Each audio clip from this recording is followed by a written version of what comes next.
శ్రీమాత్రే నమః. శ్రీ గురుభ్యో నమః. నవంబర్ 1వ తారీఖు నుండి 15వ తారీఖు వరకు కూడా విశేషంగా రుచక యోగము అనేటువంటిది ఉందండి. అంటే కుజుడు లగ్నంలో 4వ 7వ 10వ స్థానంలో కనుక సంచారం చేస్తే విశేషంగా ధైర్యంతో కూడినటువంటి పనులు, ధైర్యంతో కూడి చేసేటువంటి పనులలో విజయములు, విశేషమైనటువంటి అంతరాయం లేకుండా ముందుకు వెళ్ళేటువంటి స్థిరమైనటువంటి స్వభావము, ప్రశాంతత, మనశ్శాంతి ఇవన్నీ కూడా గోచరిస్తూ ఉన్నాయి. అందులో భాగంగా ద్వాదశ రాశుల వారికి ఎలా ఉంటుందనే విషయాన్ని ఇప్పుడు మనం తెలుసుకుందాం. కర్కాటక రాశి, కర్కాటకంలోకి గురుగ్రహ సంచారం ఉంది. అయితే కర్కాటకంలో గురుగ్రహ సంచారం 1వ స్థానంలో గురు ఎప్పుడు లాభించడు, కానీ గురువు యొక్క నక్షత్రం పునర్వసు నక్షత్రం కర్కాటకంలో ఉంది. సో కర్కాటకంలో గురుడు లాభిస్తాడు. అది కూడా ఈ యొక్క కర్కాటక రాశి వారికి ఖచ్చితంగా లాభిస్తాడు. అయితే ఇక్కడ ఒక చిన్న ప్రాబ్లం ఉంది. మనకు గురు రిట్రేట్ అవ్వడం అనేటువంటిది ఉంటుంది. అంటే ఒక 2 అడుగులు వెనక్కి వేశాడు అనుకోండి, ప్రశాంతంగా నడుస్తున్న వెహికల్ ఉన్నట్టుండి ఆపి ట్రాఫిక్లో వెనక్కి వచ్చింది అనుకోండి, ఏమవుతుంది?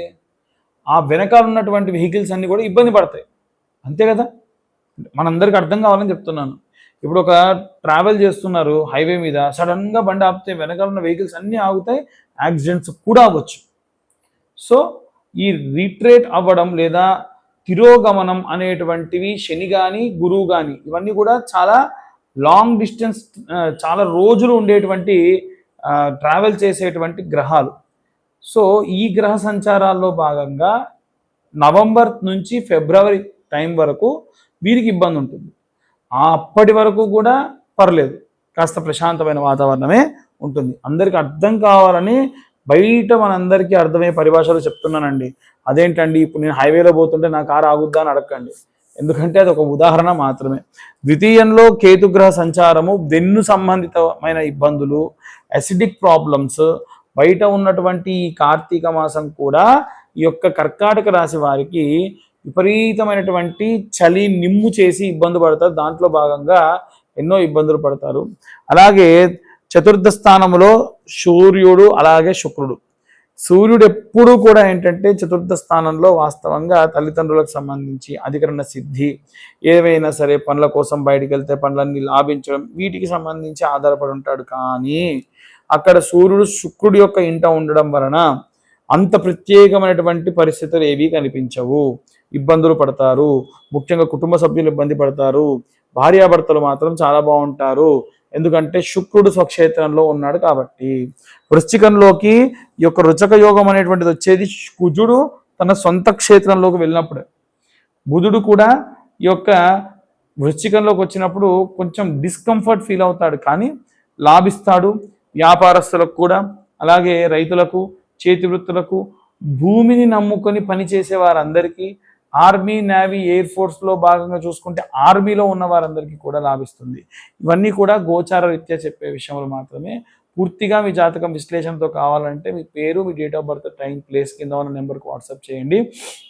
సాధారణంగా నేను మీతో జాతకం గురించి మాట్లాడేటప్పుడు రికార్డ్ కూడా చేసుకోమని చెప్తా. కాస్త ప్రశాంతంగా మీతో నేను జాతకం గురించి మాట్లాడతాను. 15 నుంచి అరగంట సేపు వరకు కూడా మాట్లాడతాను. విపులంగా మీ జాతకం గురించి చెబుతాను. 60-70 పేజీల్లో ఒక పీడిఎఫ్గా మీకు ఇస్తాను. అది ఎప్పటికి కూడా ఉంటుంది. కాబట్టి ఎవరికైనా ఆసక్తి ఉంటే కింద ఉన్న నెంబర్కి కాంటాక్ట్ చేయొచ్చు. ఇక అన్ని వర్గాల వారు కూడా ఎలాంటి రెమెడీస్ తీసుకోవాలనే విషయాన్ని ఇప్పుడు మనం తెలుసుకుందాం. మనకి ఇప్పుడు ఉన్నటువంటి ఈ రుచక యోగాన్ని మనం యూటిలైజ్ చేసుకొని అద్భుతమైనటువంటి రెమెడీస్ చేసుకోవచ్చు. ముఖ్యంగా ఎవరెవరికైతే కాలసర్పదోషం ఉందో, కుజదోషం ఉందో, అలాగే ఎవరికైతే ఈ దోషముల వల్ల ఏవైనా సరే సంతానం లేకపోవడము, మిస్క్యారేజ్లు అవ్వడము, లేదా విశేషంగా వివాహం కాకుండా చాలా ఇబ్బందులు పడుతూ ఉన్నారో వారందరూ కూడా ఈ రెమెడీస్ పాటించవచ్చు. చాలా సింపుల్ అండి. మనందరికీ తెలుసు సర్పదోషాలు ఎలా వస్తాయంటే, పుట్టలు ఎవరన్నా సరే కూల్చేస్తే వారికి సర్పదోషాలు వస్తాయి. అది ఇప్పుడే కాదు, మనం గత జన్మలో కూల్చిన, మనమే మన వంశంలో పూర్వీకులుగా పుట్టి మన చేతి ద్వారా ఒక పుట్ట కూల్చిన, ఒక సర్పం సంహరించిన ఆ సంహరించినటువంటి ఆ సర్పానికి సంస్కరణ చేయకుండా, అంటే పాము చచ్చిపోయింది మన వల్ల తెలియక, దానికి సంస్కరణ అంటారు. అలాంటి సంస్కరణ చేయకపోతే కూడా విశేషమైనటువంటి దోషములు వస్తాయి. అలాంటి దోషములు రాకుండా ఉండాలి అంటే ఏం చేయాలనేటువంటిదే ఈ రెమెడీ. మనందరికీ తెలుసు పుట్టమన్ను అని ఇవాళ రేపు పూజా స్టోర్లో చాలా విరివిగా దొరుకుతున్నాయి. ఎక్కడైతే మనకు సాధారణంగా ఈ యొక్క పుట్టలు స్వయంగా వెలిసి ఉంటాయో, మనము ఉదాహరణకు చెప్పాలనంటే ఇంతకు ముందు కూడా మనం చాలాసార్లు ప్రస్తావించి ఉన్నాం. ఆంధ్రాలో నీలంపాటి అమ్మవారు, నిదానంపాటి అమ్మవారు దేవాలయం దగ్గర విశేషంగా పుట్టలు ఉంటాయి. మోపిదేవి క్షేత్రానికి వెళ్ళినా ఉంటాయి. మన హైదరాబాద్కు వస్తే ఉస్మానియా క్యాంపస్ లోపల అమ్మవారికి సంబంధించినటువంటి దేవాలయం ఉంటుంది, అందులో పుట్ట ఉంది. అలాంటి చోటికి ఈ రుచక యోగం ఉన్నప్పుడు, ఎందుకు రుచక యోగం ఉన్నప్పుడు చేయాలనంటే సుబ్రహ్మణ్యేశ్వర స్వామియే ఈ యొక్క కుజుడికి అధిదేవత ప్రత్యధి దేవతగా ఉంటాడు కాబట్టి, అలాంటి కుజదోష నివారణ కోసము సర్ప సంబంధితమైనటువంటి రుచక యోగం ఉన్నప్పుడు చేస్తే మంచిది. అలా చేయడం వల్ల సర్పదోషాలు కుజదోషాలు పోతాయి. ఈ పుట్టమన్ను తీసుకెళ్ళి ఆ పుట్టల దగ్గర వేసి కొన్నన్ని పాలు పోయాలి. చాలామంది అంటారు అదేంటండి పాములు నోరు తెచ్చి పాలు తాగుతాయా పోస్తే అంటారు. పాలు పోసేది పాముల కోసం కాదండి, పాము పుట్ట కోసం. ఎప్పుడైతే మీరు పుట్ట గట్టి పడాలి, మట్టి గట్టి పడాలి అంటే నీళ్ళ కంటే పాలు పోస్తే గట్టి పడుతుంది. మనం వేసినప్పుడు పుట్టమన్ను దాంట్లో పాలు కలిసి ఆ పుట్ట చాలా గట్టిదనాన్ని సంతరించుకుంటుంది. దాని వలన సర్పం నివాసం ఉండేదానికి బాగుంటుంది. దాని వలన గత జన్మలో చేసినటువంటి దోషములు ఎన్నో పోతాయి. కాబట్టి విశేషంగా ఈ రెమెడీని పాటించడం మంచిది. ఒకటి. ఇక రెండవది ఏమిటి అంటే, ఎవరైనా సరే ఈ యొక్క రుచక యోగం ఉన్నప్పుడు ఏవైనా సరే సుబ్రహ్మణ్యేశ్వర స్వామి క్షేత్రాలు ఉంటాయి. మోపిదేవి క్షేత్రం కానివ్వండి, అలాగే పళని, కుక్కి, తిరుత్తని, తిరువన్నామలై, ఇలా కొన్ని క్షేత్రాలు ఉన్నాయి. సుబ్రహ్మణ్యేశ్వర స్వామి విశేషంగా ఉన్నటువంటి క్షేత్రములు తిరువన్నామలై కాదు, ఇంకా మిగిలిన 6 క్షేత్రములు ఉంటాయి. స్వామివారు వల్లీదేవిని వివాహం చేసుకుంది, దేవసేనాదేవిని వివాహం చేసుకుంది, ఆయన తారకాసుర సంహార వదన చేసినటువంటిది, ఇలా క్షేత్రాలు ఉన్నాయి. మీరు ఆ క్షేత్రాలు ఏదో ఒకటి దర్శించండి ఈ యొక్క 15 రోజుల్లో, ఆ తర్వాతకు వచ్చేటువంటి 15 రోజుల్లో అయినా సరే. ఈ కార్తీకంలో సుబ్రహ్మణ్య క్షేత్రానికి వెళ్ళి దర్శించి ఏం చేయాలనంటే, ఆ నేల మీద ఉన్న మట్టి ఉంటుంది కదా, ఆ మట్టి తీసుకొని రండి. అంటే దేవాలయం లోపల, దేవాలయ గోపురం కిందనో ఎక్కడైనా సరే, అది ఎవరైనా తొక్కుతూ వెళ్తున్నా పర్లా, ఆ మట్టి తీసుకురండి. ఆ మట్టిని జాగ్రత్తగా దాచిపెట్టి, మీరు ఇందాక నేను చెప్పినట్టుగా పుట్టమన్ను దేవాలయాల్లో వేయమని చెప్పా కదా, అలాంటి పుట్టమన్ను మెత్తగా చేసి జల్లెడబట్టి మెరుపు కాగితం అంటారులా చేసి, ఈ యొక్క దేవాలయ సందర్శనం చేసి వచ్చినటువంటి ఆ యొక్క మట్టిని కూడా ఇందులో వేసి బాగా కలిపి దగ్గర పెట్టుకోండి. ప్రతి మంగళవారం కూడా ఆ మట్టిని నీళ్ళలో వేసుకొని స్నానం చేయండి. దాని వలన ఆ క్షేత్రానికి వెళ్ళి మీరు అక్కడ కోనేరులోనూ అక్కడ దేవాలయంలో అభ్యంగన స్నానం చేసిన ప్రతిఫలం దక్కుతుంది. ఇది సర్పదోషాలు, కుజదోషాలు, కాలసర్పదోషాలు, ఈ ఉన్న దోషములన్నీ పోతాయి.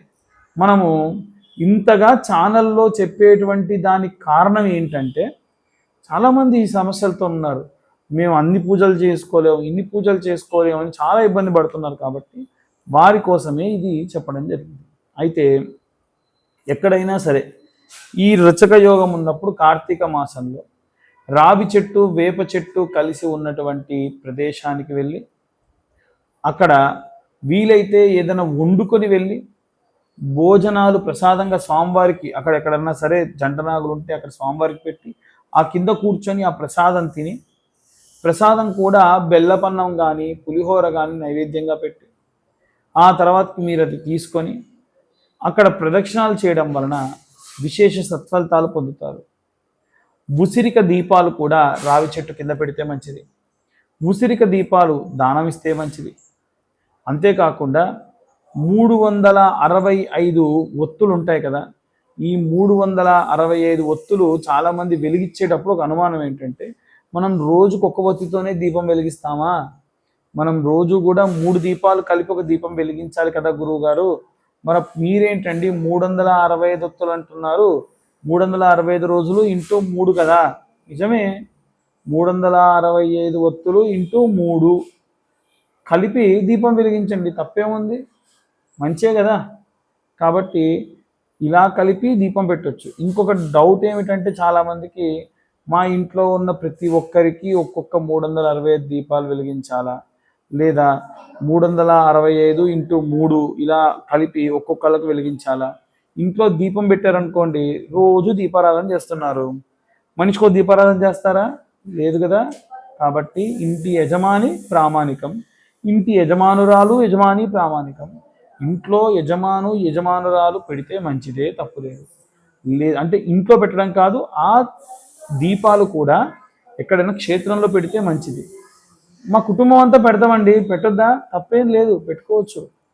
కాబట్టి ఆ దీపారాధన చేసేటప్పుడు దయచేసి చాలామంది చేసేటువంటి తప్పులు ఏమిటంటే, ఆల్రెడీ అక్కడ ఉన్నటువంటి మట్టి ప్రమిదల్లో పెడుతూ ఉంటారు, తప్పు.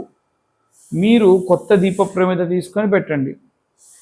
ఆ దీపం కింద కూడా ఏదైనా ఒక ఆకు, రావి ఆకో లేకుంటే తమలపాకో మామిడాకో పెట్టండి. అది కూడా ఉసిరి చెట్టు కింద కూడా పెట్టచ్చు. ఇవాళ రేపు చెట్ల కింద పెట్టమంటున్నారు కదా, చెట్టు కానిచ్చి పెట్టడం, ఆ చెట్టు అంటుకోవడం, ఇబ్బందులు పడుతూ ఉన్నారు. ఎట్టి పరిస్థితుల్లో ఇలాంటి తప్పులు చేయకండి. ఇలా కార్తీక మాసంలో వచ్చినటువంటి ఈ రచక యోగాన్ని ఉపయోగించుకొని అందరూ కూడా సంతోషంగా ఉండండి, వైభవోపేతంగా ఉండండి, ధన వస్తు వాహన కనక అష్టైశ్వర్యాలతో వర్ధిల్లండి.